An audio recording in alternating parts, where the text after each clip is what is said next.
Bonjour à tous. Peut-être c'est trop fort, voilà. Donc bonjour à tous. Je remercie les organisateurs du congrès de m'avoir invité. Alors, effectivement, je suis ergonome et enseignant-chercheur en ergonomie donc à l'université de Bordeaux. Et du coup, alors j'ai une petite expérience dans le bâtiment, un petit peu. Je suis intervenue, donc vous allez le voir, mais c'est pas une large. J'interviens dans divers secteurs, mais je pense qu'il y a des choses qui peuvent être transférables, évidemment. Et donc, alors, ce que j'ai envie de mettre en débat aujourd'hui et de vous proposer, c'est de mettre un zoom particulier, parce qu'on est sur la thématique de la pénibilité et des parcours professionnels, et on est quand même dans... actuellement, depuis quelques années, on a des parcours professionnels qui se fractionnent, il y a de la mobilité du personnel, et donc ça peut réinterroger un niveau d'action, je pense qu'on peut essayer de cibler, qui est celui de la formation et de l'accueil des nouveaux. Et on va voir à quel point, et je pense que vous en êtes assez convaincus, ça peut être une question intéressante pour le secteur notamment du BTP. Et donc je pense que c'est un niveau intéressant qu'il est intéressant d'essayer de mettre en débat, qu'on mette un niveau d'action pour faire de la prévention, donc plus en amont, qui est un complément, prévention de la pénibilité, qui est évidemment complémentaire à des actions sur les aspects matériels, sur les aspects organisationnels du travail, même si j'estime que la formation est une des composantes évidemment de l'organisation du travail. Mais je pense qu'il est intéressant de pouvoir débattre comment, dès ces dispositifs-là, on peut réfléchir ensemble à faire en sorte qu'on fasse de la prévention dès ce moment-là. Merci. Donc voilà, donc c'est un peu ce que j'ai envie, le zoom que j'ai envie de vous proposer, et c'est un zoom sur ces aspects-là, et donc réfléchir en termes d'action et ce qu'on peut en faire en fait, voilà, parce qu'étant ergonome, j'interviens plutôt sur des questions de santé au travail, de troubles musculo-squelettiques, voilà, dans le cadre de mes activités de recherche. Donc ce que j'ai envie donc de discuter, je vais essayer d'ancrer mon propos dans des aspects un peu plus concret aussi, à partir d'une expérience que nous avons menée en partenariat avec le CREAPT et des collègues comme Catherine Delgoulet, Corinne Godard et Serge avaient participé à ce moment-là. Donc c'était en 2006, mais c'est encore actuel. Donc je vais essayer d'illustrer des propos plus généraux en lien avec cette expérience que nous avons vécue dans un grand groupe du BTP, sachant que ce que je dis là, du coup, je sais que parmi vous, il y a beaucoup, pour avoir travaillé 2 jours avant avec des IPRP, des services santé au travail, que la question des TPE se pose beaucoup dans les pratiques et de la prévention. Donc, ça peut concerner des entreprises un peu plus grandes, des PME ou des grands groupes, mais je pense que quand même la question de la formation et de l'accueil se pose dans des TPE, même quand il n'y a que 2 ou 3 salariés. Elle doit se poser différemment, avec d'autres moyens. Donc, il y a des choses peut-être qui peuvent aussi être amenées à réfléchir. Donc, juste au préambule, quelques chiffres. Oups là, il faut que je revienne en arrière. J'étais trop vite. Alors, apparemment, voilà, c'est ça. Merci. Donc, juste en préambule, quelques chiffres. J'ai essayé d'aller pour poser cette question de la formation qui, je pense, est importante pour le secteur du BTP et se pose compte tenu des parcours professionnels fractionnés, de la mobilité et des questions qui se posent depuis quelques années sur la difficulté à recruter, même si ça a évolué, on va le voir. J'ai essayé de chercher des chiffres un peu plus récents pour voir en termes de recrutement si cette question est toujours aussi actuelle qu'avant la crise économique de 2008. Je pense qu'elle l'est toujours. Elle se pose différemment, peut-être de moins en grande quantité, mais elle l'est toujours. Donc, quelques chiffres un peu pour cerner le problème. Et qui va poser la question évidemment de la formation et des contenus de formation et de la conception des dispositifs d'accueil. Donc c'est un secteur qui recrute encore, même si depuis 2009 et donc depuis 2008, en fait, la crise économique, mais au niveau des recrutements et du coup de la mobilité, de la main-d'œuvre, on sent plutôt un effet du côté à partir de 2009. On voit qu'il y a une baisse des recrutements. Il y a une baisse, on le voit, bon, vous voyez les chiffres, avec surtout le passage de 2008 à 2009, mais quand même, c'est quand même un secteur qui recrute encore, et donc la question, même s'il y a moins de recrutement, elle n'est pas derrière nous, elle est toujours là et bien présente. La question de la formation, de l'accueil et du recrutement. Et c'est quand même un secteur qui offre encore et toujours, même si ça se pose un peu différemment, qui offre encore et toujours des perspectives d'évolution de carrière pour des plus bas niveaux de qualification. On essaie aussi de valoriser, d'offrir à des nouveaux, on verra de quels nouveaux on parle, je vais y venir, mais on peut offrir aussi des perspectives d'évolution au sein du chantier, même pour des gens qui sont déjà embauchés, on peut leur permettre encore des perspectives d'évolution. Donc c'est un secteur qui recrute, mais on sent qu'il y a toujours des difficultés à recruter. Elles étaient encore plus vraies avant 2008, 2005-2006 évidemment, puisqu'il y avait encore plus de besoins de main-d'œuvre avec de la difficulté à fidéliser les gens, à les attirer, à les garder. Et il y a encore, quand on regarde certains chiffres là de la quête Pôle emploi Crédoc, on voit que même les employeurs continuent en 2014 à déclarer des difficultés à pouvoir recruter pour 49,2%. C'est un peu descendu, on voit la courbe, vous voyez, depuis 2005, c'est des difficultés exprimées par les employeurs, d'accord. On voit que ça descend en dessous de la barre, enfin ça descend bien en dessous de la barre des 50, et bien souvent le motif qui est plutôt évoqué en priorité sur ces difficultés-là, c'est notamment, enfin quand il en a besoin, c'est surtout pour un surcroît d'activité. Vous voyez, c'est la barre violette d'en haut. Voilà.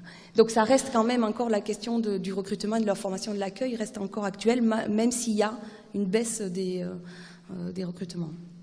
Et il y a quand même encore des difficultés.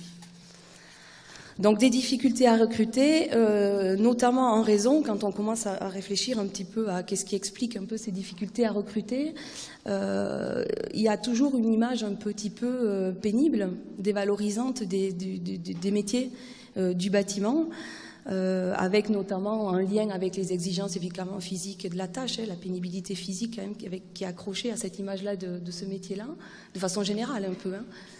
Mais c'est aussi en lien avec des pressions temporelles qu'on sent qui se renforcent sur les chantiers, avec des contraintes qui viennent accroître ces difficultés-là. Et pour certains secteurs, comme le cas du génie civil, c'est celui dont je vais vous parler, mais le génie civil, en plus, il y a une contrainte qui se rajoute, c'est que c'est du déplacement. On part sur des chantiers pour 4-5 ans, donc ça implique des contraintes hors travail et d'organisation de vie personnelle qui ne facilitent pas, au-delà de la pénibilité physique, enfin, ça rentre dans de la pénibilité, mais du coup, il y a certaines contraintes de déplacement pour certains secteurs du bâtiment aussi qui viennent rajouter à cette image, à cette difficulté à recruter.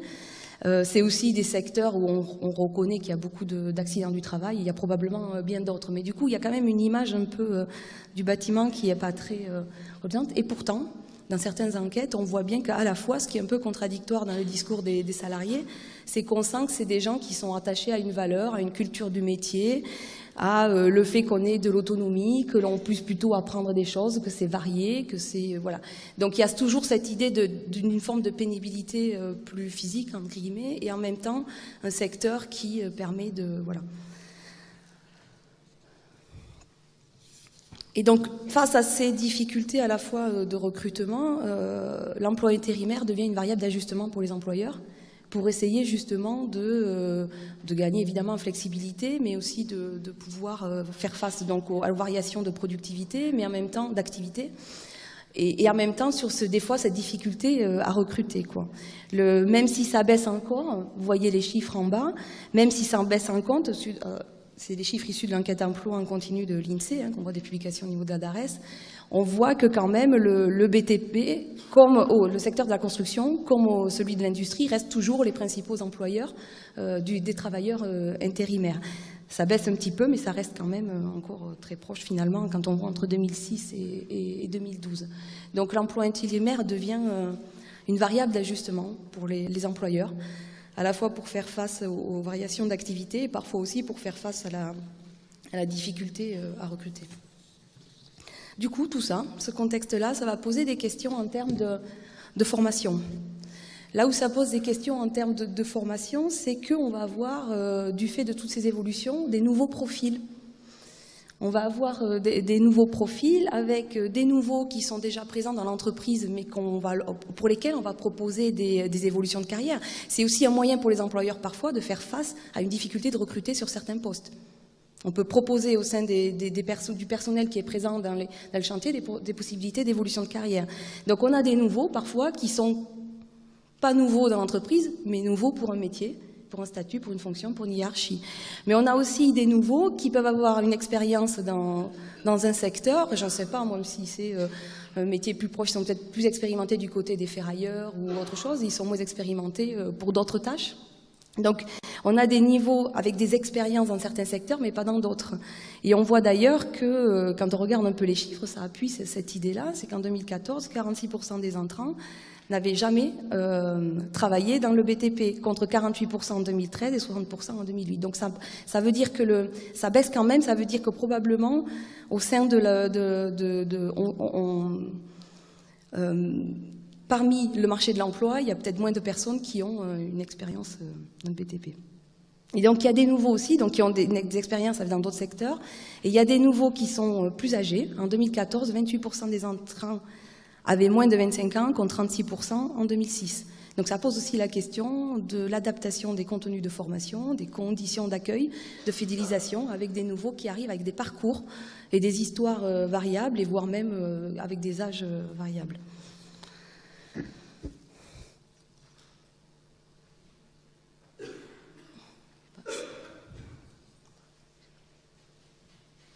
Donc aujourd'hui, au-delà même du secteur du BTP, ça c'est vrai pour tout secteur, même si avant j'étais sur le... Aujourd'hui, on a quand même un contexte qui implique vraiment une diversité de parcours. Hein. Dans toutes les entreprises, on a des nouveaux jeunes, on a des nouveaux âgés, on a des nouveaux sur un site, dans un service, dans une filiale, mais pas dans l'entreprise. On a des nouveaux dans un métier, comme confrère Mancheur, ce que je disais tout à l'heure, mais pas avec une expérience dans le terrassement ou encore dans le ferraillage. Donc on a tout un cas de... tout un nombre diversifié, des statuts, des profils très différents du fait de tous ces parcours et de ces histoires individuelles. Et du coup, nous, ça nous pose carrément, en termes d'action, sur le niveau de formation, ça pose la question des parcours d'accompagnement.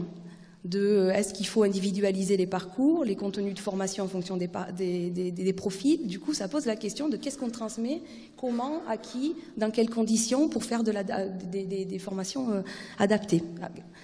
Donc plus généralement, idéalement, ça serait intéressant de pouvoir viser des contenus qui prennent en compte cette diversité de profils de nouveau et cette diversité de parcours, si on vise un niveau d'efficacité et d'efficience pour améliorer la fidélisation et à la fois le fait que les gens restent quand même. Donc, pour faire face à ce besoin de main-d'œuvre, on voit plein d'innovations, hein, et notamment, nous, c'est ce dont on a été témoin dans cette entreprise-là. C'est-à-dire que des entreprises, bon, c'était en 2006, donc c'était un peu avant la crise, mais je pense qu'aujourd'hui, c'est toujours valable. Vous allez pouvoir d'ailleurs réagir là-dessus, mais du coup, il y a, pour faire face à un besoin de main-d'œuvre un peu qualifiante ou essayer de garder le personnel, il y a des entreprises qui ont essayé d'innover en termes de dispositifs d'accueil et de formation. Mais malgré ces innovations-là, il y a quand même certaines difficultés qui persistent encore. C'est dur et à faire à garder. Donc c'est là-dessus que je vais m'arrêter sur un petit peu. Donc, quels sont les enjeux, en fait, pour faire du lien un peu avec la pénibilité et la prévention? Je pense que c'est un niveau d'action que j'ai envie de vous proposer en complémentarité avec ceux qui sont plus aux aspects matériels et plus organisation des chantiers. C'est un niveau d'action, je pense, qui peut être intéressant parce que dans un premier point, un des enjeux, si on se penche la question de ces dispositifs d'accueil et de leur contenu et de leurs conditions, ça va permettre de fidéliser une main-d'œuvre, enfin de favoriser. Pas forcément. Ça va permettre de favoriser cette fidélisation de la main-d'œuvre. Tout d'abord en disant qu'il faut qu'on essaie d'attirer un maximum de jeunes recrues, de nouveaux, par un accompagnement de leur parcours de débutants. Donc bien souvent, il y a deux aspects à l'intérieur de ça. C'est que fidéliser une main-d'œuvre, ça veut dire qu'on va essayer de les accueillir en... Alors, ça passe des fois par des visites ou par le contact avec des salariés, mais en tout cas, l'idée, c'est de réduire un peu un niveau d'incertitude. Quand on arrive, il y a de la découverte, on va commencer à les familiariser avec l'environnement, le chantier, l'entreprise. Donc, il y a tout un tas de dispositifs dont il faut penser dès qu'on les accueille le premier jour où on arrive, ou les jours qui vont arriver, pour organiser ça. Alors, il y a des parrains, il y a des tuteurs, il y a des gens comme ça qui sont mis en place ou qui sont pensés dans certains dispositifs, pour dire qu'il faut favoriser, on commence un processus d'intégration en fait de ces nouveaux-là. Mais c'est aussi, un des enjeux aussi, c'est de permettre l'apprentissage des savoirs et des savoir-faire techniques et de prudence. Et c'est là où je vais commencer à faire un point avec la pénibilité, qui sont liés à la réalité du terrain. C'est-à-dire que je pense qu'il y a un enjeu à ce que ce soit aussi un moment, outre le fait de les intégrer, qui commencent à découvrir comment ça fonctionne, qui est qui, où c'est. C'est l'idée aussi que ça peut être des temps où on commence à parler de la technique du métier, des savoir-faire et de la réalité du travail, voire sur des choses où on peut commencer à intégrer des savoir-faire de prudence très tôt, quoi.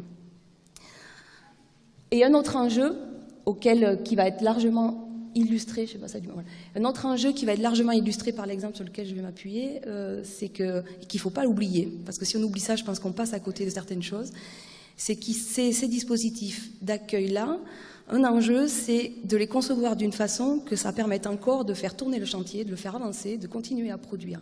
Si on oublie ça, je pense qu'il y aura des difficultés à pouvoir réellement coller à ce que peut prévoir le gestionnaire en termes de formation et d'accueil dans sa conception.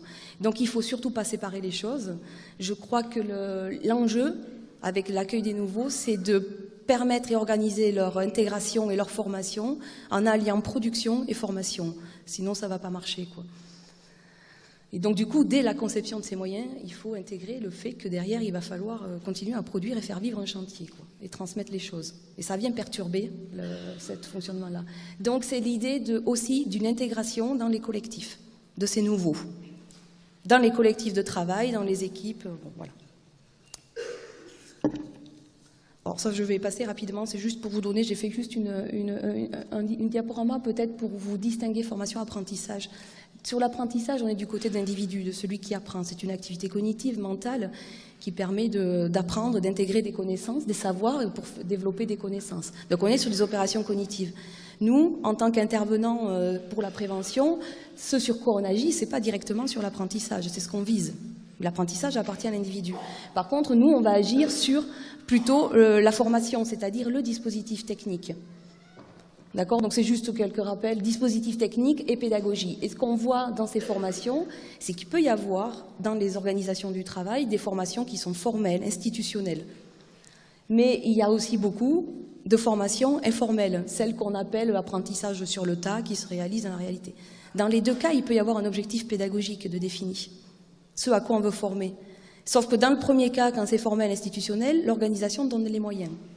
Le temps, les ressources, prévoit un dispositif. Dans le deuxième cas, c'est souvent l'ancien qui forme comme ça. Il y a un objectif de formation reconnu, mais tu te débrouilles, on ne te donne pas forcément les moyens, et tu transmets ce que tu peux comme tu peux, en même temps que tu produis au nouveau. Voilà. Donc ça, c'est plutôt ce qu'on appelle formation plus informelle ou apprentissage sur le tas, qui est peu reconnu, en termes de quels moyens donne l'organisation pour pouvoir assurer la formation de ces nouveaux-là. Donc c'est pour distinguer un peu quelques éléments, pour distinguer formation-apprentissage. Et nous, donc, on agit en tant qu'intervenants dans les situations de travail, on agit sur le dispositif, c'est-à-dire la formation. Alors, un exemple, issu du génie civil. Je sais pas, ça a du mal à avancer quand j'appuie sur le... Pourtant, j'appuie bien sur le gauche.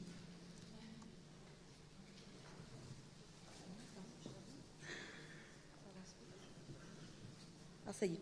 Donc, un exemple issu du génie civil. Donc, je vous ai donné quelques références en bas.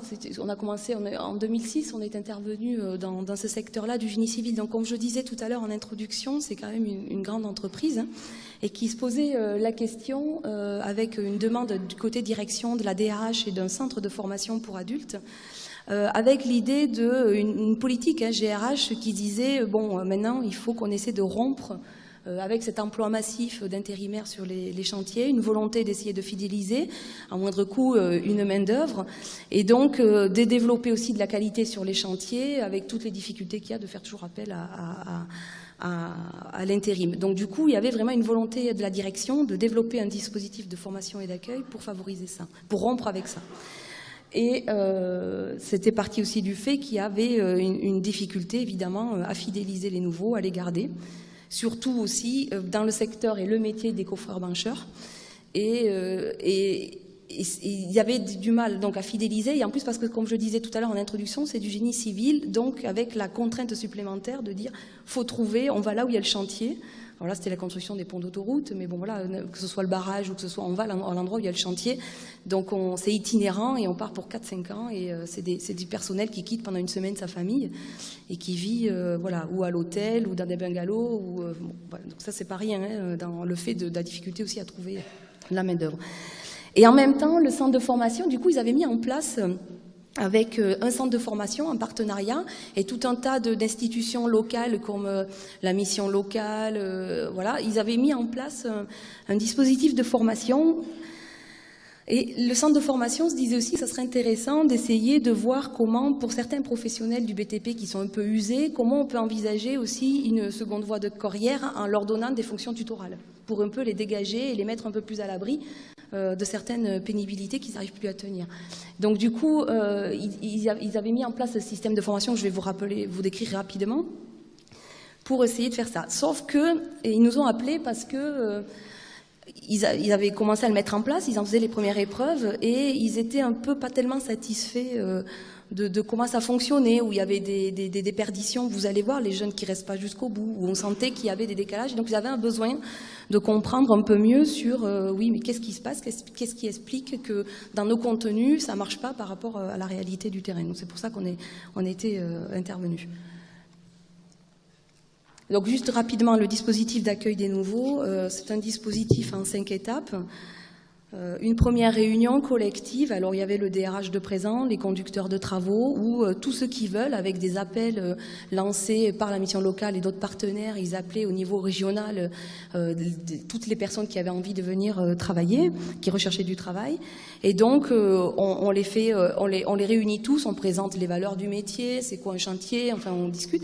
Et alors on leur dit à la fin de la réunion, ceux qui veulent rester, restent, et ceux qui veulent partir partent. Donc là, vous avez déjà tous ceux qui veulent partir qui partent, et ceux qui restent après font un entretien individuel avec le DRH et Ensuite, ceux qui sont restés, qui ont passé l'épreuve de l'entretien individuel, il y a une étape de présélection qui est réalisée par le centre de formation. Donc là, c'est de la remise en niveau en maths, en français. C'est là où il y a un objectif aussi d'insertion sociale, où on touche des fois des publics en difficulté, mais pas que. Et donc, il y a un système de permettre aussi à des jeunes d'évoluer voilà, socialement. Donc, ils ont des remises à niveau en maths et français. Et puis, la troisième étape, c'est 5 semaines de formation de coffreurs-bracheurs en centre de formation. Donc, des parties théoriques. C'est quoi une banche? Enfin, voilà, des choses très théoriques, mais en lien avec le fait de coffrer et de poser des banches en centre de formation. Et ensuite, il y a le stage de chantier de 3 semaines. Donc là, on est sur un chantier, on fait un stage de 3 semaines. Et à la fin, au bout de tout ce parcours-là, il y a une réunion collective finale pour décider de qui aura un contrat à durée de chantier. CDC, voilà. Donc, dans cette réunion collective, là, les gens du chantier sont présents. Le directeur, les conducteurs de travaux, en lien avec les formateurs. Donc ça, c'est le dispositif de formation. Premier constat que l'on a fait, on a pu assister à des séances de formation et suivre la formation. Premier constat, c'est qu'on voit que ces actions de formation ont quand même des difficultés à aboutir. Donc, moi je vais vous parler du génie civil, mais comme on était à 3 collègues, il y en a qui ont été dans la filiale TP et dans la filiale bâtiment. Et, oh pardon, oui si c'est bon. Et dans la filiale bâtiment. Et donc alors ça c'est un relevé que nous avons fait nous. Hein. On a relevé par niveau d'action quand est-ce qu'ils commençaient à lancer une action de recrutement. On a regardé un peu la déperdition en fait des gens au fur et à mesure du processus. Donc vous retrouvez en haut, suivant les secteurs, génie civil, bâtiment, TP canalisation. La réunion collective où ils sont 235 en génie civil, c'est sur 8 actions. Hein, de formation, d'accord? Il y a eu 8 coups pour avoir 235. Dans le bâtiment, il y a eu 4 actions de formation en référence et il y a eu 3 actions de formation dans le TP.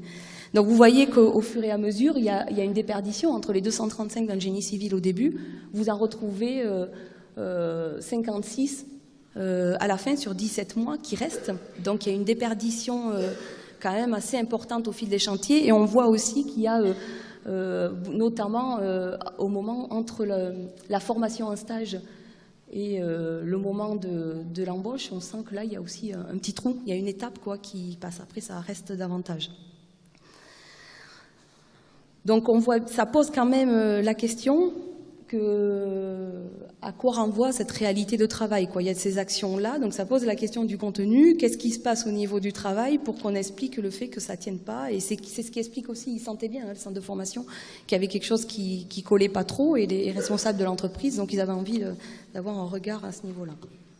Et alors, quand on a des dispositifs d'accueil comme ça, qui échouent, alors c'est peut-être fort comme terme, je dépasse ce cas-là, mais quand souvent mis en échec comme ça, des dispositifs d'accueil, on entend des arguments du niveau, soit c'est ces jeunes, les jeunes qui aujourd'hui veulent plus travailler, ils n'ont plus la même culture, donc ils sont pas bons, ils sont jeunes, ils veulent pas, ce sont plus les mêmes. Et d'un autre côté, on va dire ah mais non, mais c'est des conflits de génération, c'est les anciens. Ils veulent plus transmettre, ils ne veulent pas, ça crée des tensions, les anciens résistent au changement, donc voilà. Donc un coup c'est la faute des jeunes qui sont pas assez vaillants, un coup c'est la faute des anciens qui veulent pas transmettre, et bien souvent quand ces dispositifs d'accueil-là échouent, on est sur des arguments de ce genre-là, sur des individus et des conflits.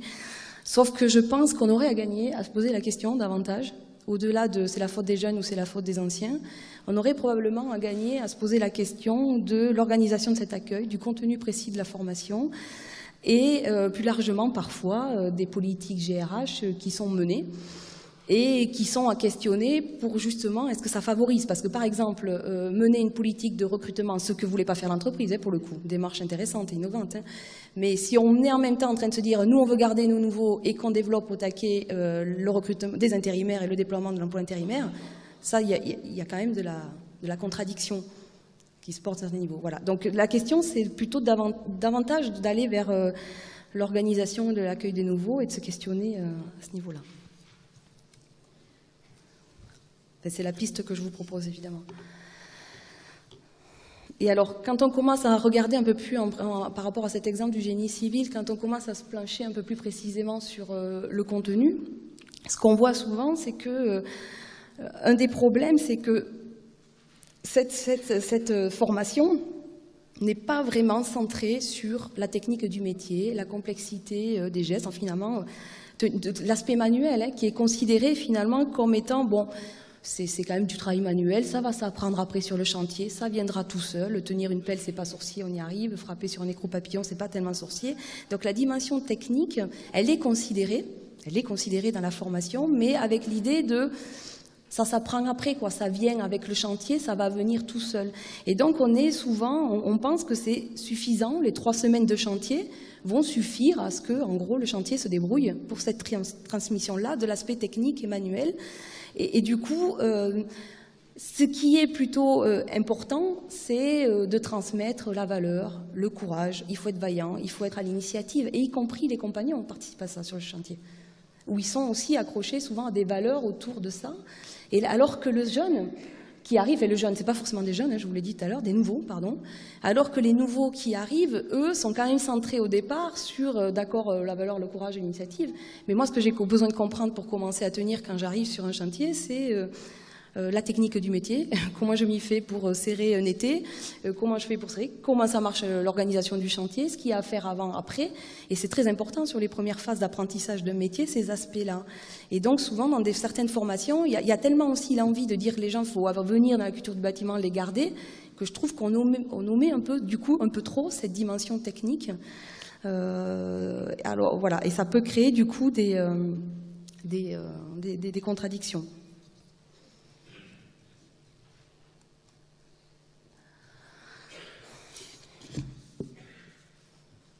Donc, ce qu'on peut commencer à constater au-delà de cet exemple-là, ça concerne plusieurs secteurs, ce que je suis en train de vous raconter là, c'est transversal, c'est pas un problème propre.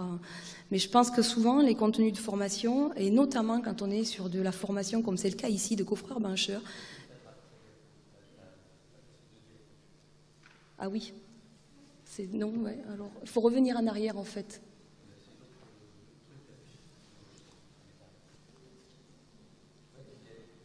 Oui, c'est ça.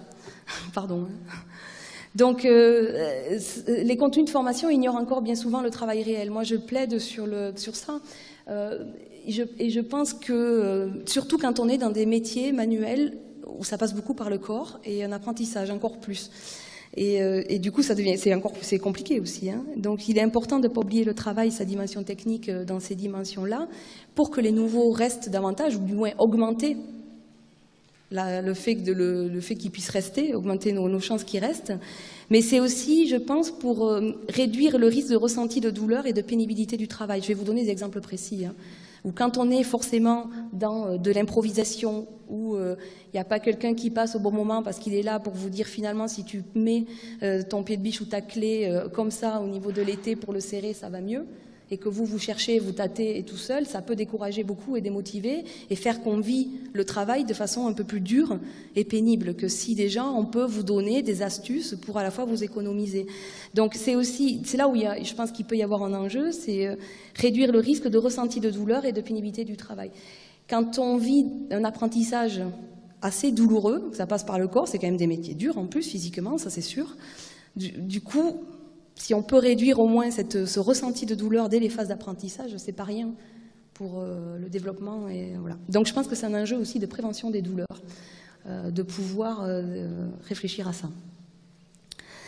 Et si ça ne marche pas très bien, si on a des dispositifs d'accueil qui sont un peu éloignés de la réalité du travail, ou du moins qui sous-estiment une partie du travail, par méconnaissance ou par du travail réel, forcément ça va déclencher ce qu'on a appelé des apprentissages opportunistes sur le travail. Il va se développer des choses comme ça qui arrivent de façon opportuniste et moins cadrée, malgré les moyens mis par l'entreprise pour favoriser cet accueil et former les gens. Donc dans l'exemple, qu'est-ce que ça veut dire apprentissage? Alors, je vais essayer avec celui-là peut-être. Je sais pas, j'appuie, mais en fait ça avance pas. J'appuie sur la souris, mais ça y est. Donc dans l'exemple du génie civil, un apprentissage opportuniste, pourquoi? Parce que déjà, c'est les nouveaux qui prennent en charge leur apprentissage. On voit beaucoup de situations d'apprentissage où il va y avoir de laisser des erreurs, on essaie, vu qu'on est seul et qu'on se débrouille, on observe les autres, on pose parfois des questions, donc ça c'est plutôt apprécié dans les collectifs, pour poser des questions sur comment faire, mais c'est on observe, on tâtonne. Alors c'est intéressant, hein, c'est intéressant aussi, ça fait partie, vu qu'on est sur des apprentissages qui passent par le corps, ça passe par du faire et il faut automatiquement tester, essayer. Après, la question, c'est de savoir combien de temps ça dure et voilà. Donc, c'est un apprentissage par essai-erreur et du coup, il y a beaucoup de mise en place d'improvisation. Et on sait, au parenthèse, alors je ne peux pas faire le lien direct, mais que les accidents du travail concernent essentiellement les jeunes et les intérimaires.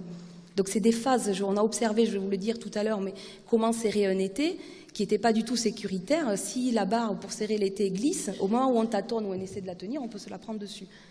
Donc c'est des moments aussi où il peut y avoir potentiellement des risques d'accident du travail. Et en même temps, ça risque de décourager, les démotiver, de perdre du temps et de l'efficacité pour l'avancée du chantier. Si on met 3 plombes à serrer un écrou papillon ou à serrer un été, voilà, derrière on a un chef de chantier qui dit qu'il faut se dépêcher parce qu'on va couler, l'arrivée du béton arrive à telle heure, il faut que le coffrage soit bien fini pour l'arrivée du béton. Donc il y a quand même aussi l'idée, derrière, au-delà de la transmission pour ceux qui apprennent de savoir faire de prudence et de se faire un peu moins mal, il y a aussi l'idée de le temps que je passe à tâtonner, c'est du temps perdu sur l'avancée et l'efficacité du chantier, quoi. Il faut lier les deux. Et on prend aussi peut-être plus de risques parfois pour sa santé et sa sécurité. Donc c'est opportuniste parce que donc il y a des nouveaux qui doivent prendre en charge leur apprentissage, parce que c'est opportuniste aussi, parce que c'est au gré des événements et des moments en fait. Il n'y a rien de stabilisé, de calé, on ne donne pas forcément. Donc c'est au gré des événements et des opportunités, comme par exemple là, il y a un moment, il y a l'arrivée du béton qui arrive, il faut le tester avec le cône d'Abrams. Le chef d'équipe dit tiens au stagiaire et lui dit tiens, c'est une occasion pour toi, une opportunité de formation, ce qui est très bien. Hein. Donc du coup, tu peux aller, tu suis, on va te montrer comment on utilise le cône d'Abrams pour tester la qualité du béton, par exemple. Donc c'est un événement qui arrive. Alors ça, c'est très proche des modes de compagnonnage. C'est très proche de on vit avec un compagnon, on reste à côté du compagnon qui va vous former tout du long et c'est le gré des événements. Sauf qu'aujourd'hui, on a des conditions d'organisation du chantier, des temps qui ne sont pas les mêmes que le temps du compagnonnage. Donc la question se pose de comment il faut aussi peut-être penser les choses un peu différemment si on veut faciliter et accélérer les apprentissages. Donc c'est par exemple le code d'Abrams, ou alors il y a un nouveau qui était mis en échec dans sa pratique, qui n'arrivait pas à serrer ce fameux été. Donc c'est parce qu'il est mis en échec qu'un ancien va passer par là et qui lui dit « Ah mais attends, tu galères ou je te pose la question ». Donc là, il est mis en échec, il demande de l'aide et on va l'aider. Donc c'est ça qui va créer aussi le moment de transmission et d'échange et d'apprentissage. Et lorsque la tâche aussi comporte un enjeu de sécurité ou de qualité, où là par contre, là les chefs vont pas quand même laisser quelqu'un d'inexpérimenté, les chefs d'équipe ou les anciens, vont pas laisser quelqu'un qui a peu d'expérience et qui est en cours de formation agir sur des tâches qui demandent haut niveau de sécurité ou de qualité. Mais si il y a une tâche qui arrive qui peut être intéressante pour être un moment de transmission, là le chef va pouvoir dire bien on va transmettre. Donc la présence d'un tuteur, elle est là. Mais il n'y a aucun moyen qui est pensé sur, au niveau du chantier, dans le dispositif d'accueil et de formation, aucun moyen qui est alloué sur l'encadrement, en fait, de ce tuteur. Qui peut être un chef d'équipe, un ancien, enfin, ce n'est pas forcément le chef d'équipe tout le temps. Hein.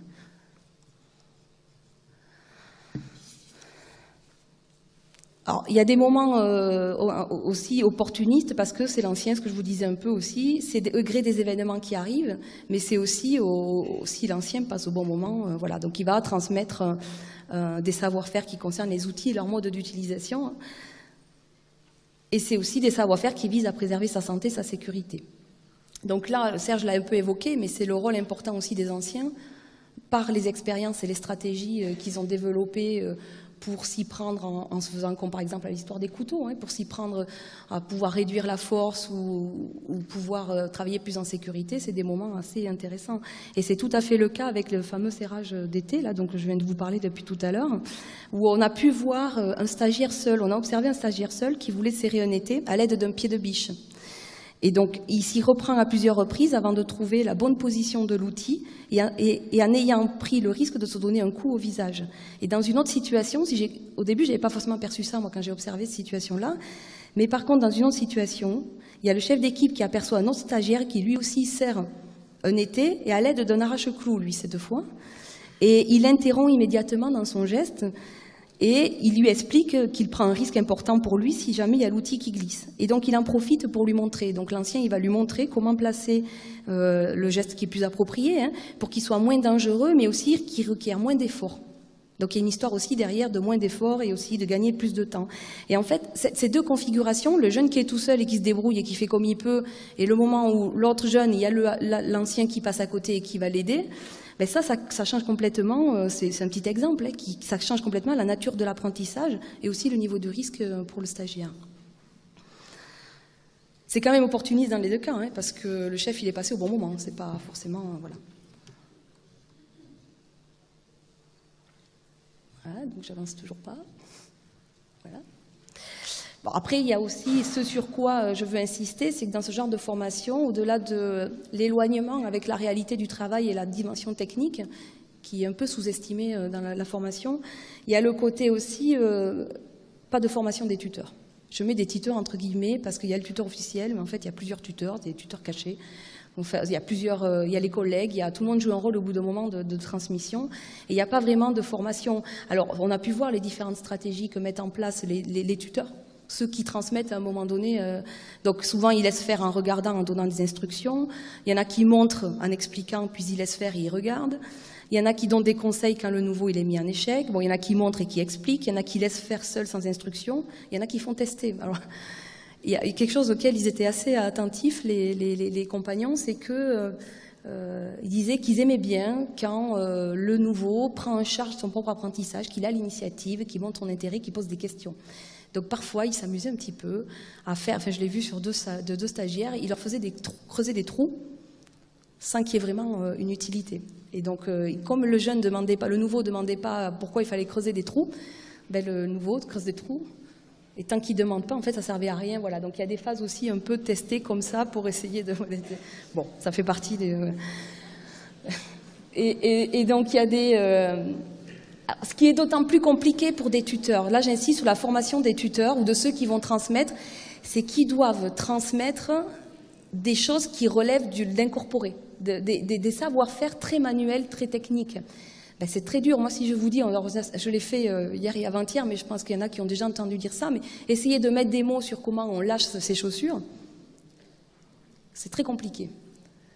Ou alors, essayer de dire que quand on serre un écrou papillon, on écoute le son du papillon, parce que quand il devient aigu, ça veut dire qu'il est suffisamment serré.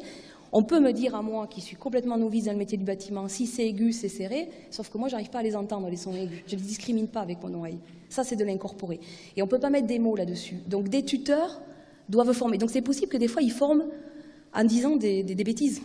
Parce que mettre des mots sur des choses qui sont dans le corps, c'est très compliqué. Donc, ça pose de vraies questions de contenu, de ce qu'on peut transmettre ou pas, les activités manuelles. Alors, j'ai pas la recette, mais c'est pas si simple que ça, quoi, quand on est sur du manuel, justement, et du bas niveau de qualification. Et enfin, donc, voilà. Et le dernier point, donc, ce qui est important, c'est sur quoi j'ai commencé avec l'introduction, c'est que un des messages que je voulais faire passer aussi, c'est que ces conditions d'apprentissage, elles s'inscrivent dans des conditions de travail données. Et il importe de considérer l'état des conditions de travail si on veut penser des dispositifs et de formation et d'accueil. Et du coup, il en revient là aux organisateurs du travail de prévoir ça, aux gestionnaires qui pensent ça pour pouvoir favoriser cet apprentissage-là. Dans le cas précis du génie civil, un enjeu des acteurs du chantier, clairement, dès les 3 semaines de stage, vous savez, dans le processus, là, la 4e ou 5e étape, je ne sais plus, 4e. Un des enjeux pour les acteurs du chantier, c'était d'allier formation et production. Quand vous avez ça en tête, c'est compliqué, même si vous voulez, en tant qu'ancien, former les nouveaux, encore faut-il que vous le puissiez, parce qu'il y a quand même des délais à respecter, des chantiers à livrer, et il faut avancer, quoi. Et ça devient très compliqué avec ces fameuses 3 semaines de stage, notamment, mais au-delà après. Mais déjà, rien que dans les 3 semaines, ça devenait compliqué. Ça l'était d'autant plus que la période de recrutement, vous avez vu, il y a eu des actions de formation. Les moments où les formations ont été recrutées, ont été lancées, c'était au moment, en fait, en période de recrutement un peu défavorable, c'est-à-dire c'était un peu pour, finalement, pallier les départs en vacances des compagnons, période estivale. Donc, en fait, c'était une période estivale et les apprentis étaient considérés pas comme des apprenants, mais comme des effectifs, situation surnuméraire. Donc, l'effectif de production, ils étaient considérés comme des manœuvres, du coup, parce que quand il y a, au bout d'un moment, plus dans les équipes, et on a assisté une équipe où il y avait un seul ancien pour 3 ou 4, je ne sais plus si c'était 3 ou 4 formations, jeunes en formation, ça devient compliqué de pouvoir à la fois tenir le chantier et tenir les nouveaux et pouvoir former et transmettre. Et du coup, quand il y a des déséquilibres comme ça, les jeunes, on ne peut pas prendre le temps de les former. Donc on va les mettre à des tâches de manœuvre, de port de charge, des choses un peu dures, pénibles et pas très valorisantes. Donc ce qui ne rajoute pas à l'image du métier. Ce qui ne permet pas de montrer la technique, et parce que ce qui porte ces gens-là, c'est le coffrage. La technique du coffrage, ils en sont fiers, ils sont bons et c'est très pointu. Sauf que ces temps-là, ou même si on peut s'organiser des moments, quand on a, malgré toute la bonne volonté des anciens, des chefs d'équipe et de l'encadrement, quand je dis encadrement, je montre que conducteur de travaux, qui ne pouvaient pas faire autrement, c'est comment on peut transmettre alors que de toute façon, il y a la production à faire avancer, quoi. Et du coup, les jeunes se retrouvaient plutôt dans des tâches de manœuvre, le placement des garde-corps, le transport d'outils pour les anciens, le mousse, quoi. Ce qui est bien, mais qu'il faut arriver à alterner avec ce qui est normal, qui fait partie de l'intégration, mais il faut l'arriver à l'alterner. Donc il y avait aussi des déséquilibres d'âge et d'expérience dans les équipes, donc c'est pas évident, si vous en avez un, comme au temps du compagnonnage, un tuteur avec un, ça va, mais si vous en avez 4, ça devient un peu compliqué pour pouvoir transmettre et s'organiser. Le coffrage traditionnel, un métier en voie de disparition. Ça, c'est d'ailleurs, autant les organisateurs du travail que les ouvriers étaient un peu, s'interrogeaient beaucoup sur ça. C'est en lien avec les évolutions technologiques du métier. C'est-à-dire que il y a de nombreux départs en retraite qui sont à voir, et ces gens qui partent avec des personnes, là c'était sur du semi-traditionnel, le coffrage, mais c'est des gens qui avaient connu le coffrage traditionnel, quoi. Et donc il y a du transfert de savoir-faire. Et les nouveaux arrivent sans avoir connu le coffrage traditionnel, ce qui n'est pas un manque en soi. Mais du coup, ça ne fait pas tout à fait, pour les former, on part d'un autre niveau. Donc il y avait cette inquiétude aussi de cette perte de savoir-faire. Donc il y avait des contraintes de temps aussi assez serrées, avec un déficit d'anciens et d'expérience. Donc du coup, évidemment que je vous dis bien que la priorité n'était pas mise à la formation sur les chantiers, forcément, parce que c'était compliqué à tenir, quoi. Des conflits entre les générations, avec des anciens qui sont plutôt sur l'idée que le métier, il faut endurer quand même. Il y a quand même ça, beaucoup. Et les jeunes qui sont un peu moins sur l'idée que le travail doit faire mal. Donc il peut y avoir des désaccords entre eux de cette nature-là. Mais ce qui renforçait aussi les désaccords, c'est que certains nouveaux avaient des niveaux de salaire quasi équivalents à des anciens. Donc ça crée aussi, parfois, le mode de rémunération pouvait créer aussi... bon, voilà, c'était pas... Alors, je ne suis pas en train de dire que les uns devaient être plus payés que les autres, je ne sais pas. Mais en tout cas, je vous donne les ingrédients qui font qu'aussi, ce n'était pas facile entre eux. Et puis, il y avait un décalage entre la formation en centre et le chantier. La formation en centre, elle était pour tous les coffreurs-mancheurs. Alors, je parle à des professionnels comme vous qui avez plus de connaissances que moi dans le bâtiment, mais tous les coffreurs-bancheurs, que l'on soit dans le secteur du bâtiment ou que l'on soit dans le secteur du génie civil. Donc, il y avait essentiellement, la théorie en centre était centrée sur les banches métalliques, très très peu utilisées par le génie civil. Donc, tout ce qui était transmis en contenu dans le centre de formation n'était très peu, voire peu applicable au niveau. Et d'ailleurs, c'est les chefs de chantier qui me disaient qu'ils arrivaient et qu'ils démarraient de zéro, même malgré la formation en centre. Excusez-moi, je vais avoir le mauvais rôle, mais est-ce que vous pourriez conclure parce que... Oui.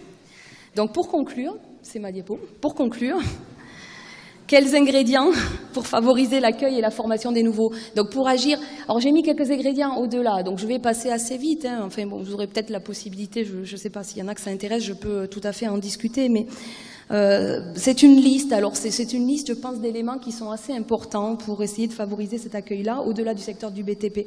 Premier élément, c'est la formation des formateurs, avec la question aussi des supports, hein. Bon, je ne vais pas tout passer parce qu'on est en train de conclure, mais je pense que surtout dans des métiers comme le BTP, si on est sur du bas niveau, ce qui est assez important aussi, c'est d'être sur des méthodes actives plutôt que passives, quoi.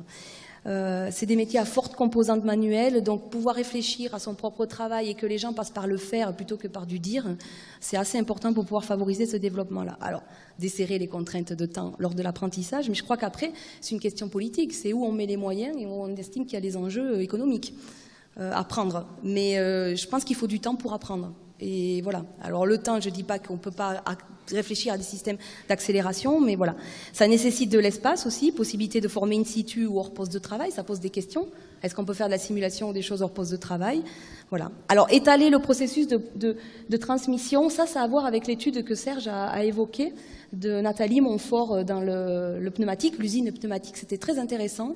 Je peux vous donner la référence s'il y en a que ça intéresse, mais qui a montré qu'il valait mieux une présence étalée mais répétée d'un formateur plutôt que de l'avoir d'un trait pendant une semaine tout le temps avec soi.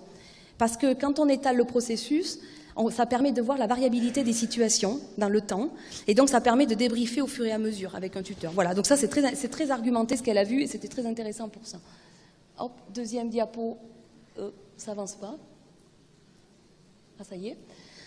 Ah, alors des collectifs de travail stables, évidemment, comme l'utilisation conjointe de dispositifs de fidélisation d'emploi, d'intérimaires et guère appropriés, quoi. Si on veut faire améliorer, je pense que c'est compliqué d'avoir des collectifs pas trop stables, être en situation surnuméraire, hein.